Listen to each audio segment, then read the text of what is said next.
మిత్రులందరికీ నమస్కారం, శుభోదయం. జై శ్రీరామ్, జై హింద్, జై భారత్. ఈరోజు వీర సావర్కర్ జయంతి. అంటే స్వాతంత్రోద్యమంలో కీలక పాత్ర వహించినటువంటి స్వాతంత్ర వీర సావర్కర్ యొక్క జయంతి ఈరోజు. ఆ మహానేతకు, ఆ మహనీయునికి ముందుగా నివాళులు ఘటిస్తూ వారి యొక్క జీవితాన్ని కొన్ని నిమిషాల్లో తెలుసుకుందాం. అది సాధ్యం కాదు, కానీ ఎంతోమంది విప్లవకారులకు మరి ఆదర్శంగా, మార్గదర్శిగా ఉన్నటువంటి వీర సావర్కర్ జీవిత చరిత్రలో కూడా ప్రతి అడుగు కూడా అద్భుతమైనటువంటి ఘట్టమే.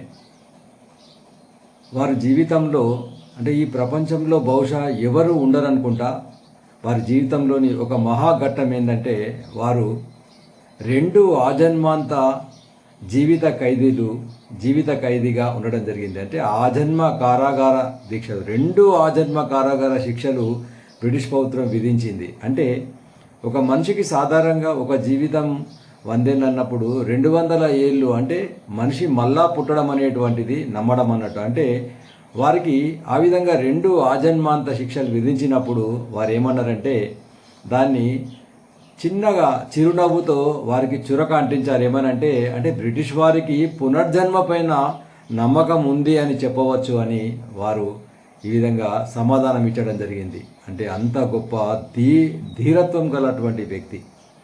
అంటే రెండు ఆజన్మ కారాగార శిక్షలు అంటే అండమాన్ జైలు లోపల 27 ఏళ్ళు కఠినమైనటువంటి కారాగార శిక్ష. అంటే రెండు ఆజన్మాంతం అంటే 50 సంవత్సరాలు అన్నట్టు బ్రిటిష్ వారి భాష లోపల. అయితే ఆ కఠిన కారాగార శిక్ష ఏ విధంగా ఉందంటే అక్కడ మనము నూనెను పూర్వకాలంలో గానుగా అంటే ఎద్దులతోటి గానుగా దింపేవాళ్ళు. అటువంటి ఎద్దులతోటి ఎద్దుకు బదులు వీర సావర్కర్ని మిడపైన కానుగా ఆ కాడి పెట్టి చుట్టూరుగా తింపేవాళ్ళు. దాంతో నూనె గానుగా పట్టేవాళ్ళు. చూడండి ఎంత కఠినమైనటువంటి దుర్భరమైనటువంటి శిక్ష అనుభవించారో దీన్ని బట్టి తెలుస్తుంది స్వాతంత్రం గురించి. అదేవిధంగా కొబ్బరి పీల్చును అంటే మనం కొబ్బరికాయ కత్తితోని తీస్తాము ఆ పీచును, కానీ ఆ శిక్ష ఎటువంటిదంటే ఎంత దారుణం అంటే చేతితోటి ఆ పీచును వడిపించే వాళ్ళు అన్నట్టు. ఎంత కఠినం ఉంటుంది చూడండి. ఇటువంటి కఠినమైనటువంటి కారాగార శిక్ష 27 ఏళ్ళు అనుభవించడం జరిగింది. అదేవిధంగా మరి బ్రిటిష్ వాళ్ళు అంటే ఇంకొక ఘట్టం ఏంటంటే వారు జీవిత ఖైదు ముగిసిన తర్వాత వారి యొక్క ఆస్తి మొత్తాన్ని కూడా స్వాధీనం చేసుకున్నారు బ్రిటిష్ వాళ్ళు. అప్పుడు వారు ఏమన్నారంటే నా ఆస్తి స్వాధీనం చేసుకున్నందుకు నా బాధ లేదు, దేశమంతా కూడా నాదే అని భావిస్తున్నా, నేనే దేశం అని భావించుకుంటున్నా, దేశమే నా ఆస్తి అయినప్పుడు నా ఆస్తి స్వాధీనం చేసుకుంటే నాకు ఎలాంటి నాకు బాధ లేదు, నాకెంతో సంతోషం కనిపిస్తుంది అని దేశం అంటే తానే అనేటువంటి తాదాత్మ్యం చెందినటువంటి గొప్ప వీరుడు సావర్కర్. అదేవిధంగా ఒక కుటుంబం లోపల మూడో విషయం ఏంటంటే ఒక కుటుంబం లోపల 4-5 అన్నదమ్ములు ఉన్నప్పుడు కేవలం ఎవరో ఒకరికి ఈ స్వాతంత్ర పిపాస కలగవచ్చు, లేకుంటే 2-3 కలవచ్చు. కానీ చూడండి, గణేష్ సావర్కర్, వినాయక్ సావర్కర్, నారాయణరావు సావర్కర్, ఈ ముగ్గురు అన్నదమ్ములు కూడా స్వాతంత్రోద్యమంలో పాల్గొన్నటువంటి గొప్ప కుటుంబము మరి వారి జీవితంలో మనం చూడవచ్చు. చూడండి, ముగ్గురు అన్నదమ్ములు కూడా స్వాతంత్రోద్యమంలో పాల్గొన్నారు. ఇది మూడవ విషయం. ఇక వారు 1857 స్వాతంత్ర సంగ్రామం అసలు. కానీ బ్రిటిష్ వాళ్ళు దాన్ని సిపాయిల కేవలం ఒక సాధారణమైనటువంటి సిపాయిల తిరుగుబాటుగా వర్ణించారు. కానీ వారు ఏమన్నారంటే 1857 ఒక భారతదేశంలో ఒక స్వాతంత్రోద్యమానికి ఒక తొలిమెట్టు, ఒక అద్భుతమైనటువంటి ప్రక్రియ. 1857 సిపాయిల తిరుగుబాటు కాదు, అది మొదటి స్వాతంత్ర సంగ్రామము, ఒక ఉజ్వలమైనటువంటి ఘట్టము స్వాతంత్ర ఉద్యమం లోపట అని చెప్పడం జరిగింది. చెప్పడమే కాదు, 1857 స్వాతంత్ర సంగ్రామం అనేటువంటి ఒక గ్రంథాన్ని రాయడం జరిగింది.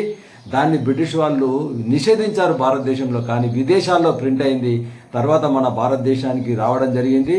అది ఎన్నో లక్షలాది ప్రతులు అమ్ముడుపోవడం జరిగింది. అందులో భారతదేశ స్వాతంత్ర సంగ్రామాన్ని వివరించడం జరిగింది. అదేవిధంగా భారతదేశ స్వాతంత్రోద్యమంలో 6 స్వర్ణపుటలు అనేటువంటి ఒక గ్రంథాన్ని కూడా వారు రాయడం జరిగింది. ఈ విధంగా అద్భుతమైనటువంటి ఆ జీవిత చరిత్ర ఉన్నటువంటి సావర్కరు నిజమైనటువంటి హిందూ ఎవరు అనేటువంటి దానికి కూడా హిందుత్వం అంటే ఏంది, జాతీయవాదం అంటే ఏంది, నిజమైనటువంటి హిందువులు ఎవరు అనేటువంటి దానికి వారు ఒక సూత్రం చెప్పారు. ఏంటంటే ఆసింధు సింధు పర్యంతం యస్య భారత భూమిక పితృభూ పుణ్య భూశ్చైవ సవైరుందు రీతిస్మృత అని చెప్పడం జరిగింది.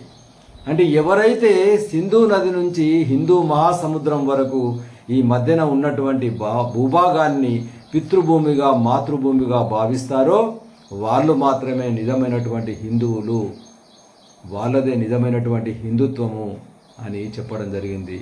అంత గుండె ధైర్యం గల ఒక ధీటైనటువంటి ఒక నిర్వచనాన్ని డేరుగా ఎంత కలేజా ఉండాలా ఈ చెప్పడానికి, ఆ విధమైనటువంటి ఒక గొప్ప విప్లవకారుడు మరి ఈ వీర సావర్కర్ అని చెప్పవచ్చు. అందుకొరకనే వారు వటి వీర సావర్కర్ కాదు, స్వాతంత్ర వీర సావర్కర్గా మరి దేశ చరిత్రలో కూడా మరి నిలిచిపోవడం జరిగింది.